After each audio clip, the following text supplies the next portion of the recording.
Hello friends, welcome back. അപ്പോൾ നമ്മളിന്നൊരു യാത്ര പോവുകയാണ്. യാത്ര എങ്ങോട്ട് വെച്ച് കഴിഞ്ഞാൽ ആലപ്പുഴയ്ക്കാണ് യാത്ര. അപ്പോൾ നമ്മൾ ഇന്ന് രാവിലെ തന്നെ നമ്മളെ ബസ് യാത്ര സ്റ്റാർട്ട് ചെയ്തിട്ടുണ്ട്. അതുള്ള ടൂറിസ്റ്റ് ബസ്സിനാണ് പോകുന്നത്. ബസ് വെച്ചാൽ മലർവാടീസാണ്. അതിനുശേഷം നമ്മളിതാ പാലേക്കര ടൗണിലെത്തി. കുറേ നേരത്തെ യാത്രയ്ക്ക് ശേഷം പാലേക്കര ടൗണിലെത്തി. അതിനുശേഷം കൊച്ചി എത്തിയിട്ടോ. അപ്പോൾ കൊച്ചിയിലും ഇന്നത്തെ അധികം തിരക്കൊന്നുമില്ല. രാവിലെ ആണെന്ന് തോന്നുന്നു. ഞങ്ങൾ 7:30 കൊച്ചി എത്തിയത്.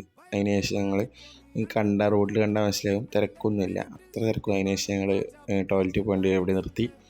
അതിനുശേഷം ഒരു കായലിൻ്റെ മുകളിൽ കൂടെ പോകാം കേട്ടോ. കായൽ അടിപൊളിയായിരുന്നു രാവിലെ കാണാൻ. അതിനുശേഷം കുറേ നേരത്തെ യാത്രയ്ക്ക് ശേഷം ഞങ്ങൾ ഹൗസ് ബോട്ടിലെത്തി. ഹൗസ് ബോട്ടിലും കായലിൽ കുറച്ച് തിരക്കുണ്ടായിരുന്നു. എല്ലാവരും രാവിലെ ഉണ്ട് ട്രിപ്പ് എടുക്കാനുള്ള തത്രപ്പാടിലായിരുന്നു. അതിനുശേഷം നമ്മുടെ ബോട്ടിൽ കയറി കേട്ടോ. ബോട്ട് നമ്മുടെ ഇതിൻ്റെ തൊട്ടപ്പുറത്താണ്. അപ്പോൾ ഇന്നത്തെ വീഡിയോ ഇത്രയേ ഉള്ളൂ. ഇഷ്ടപ്പെട്ട ലൈക്ക് ചെയ്യുക, ഷെയർ, സബ്സ്ക്രൈബ് ചെയ്യുക. അപ്പോൾ ഓക്കെ ഫ്രണ്ട്സ്, ബൈ.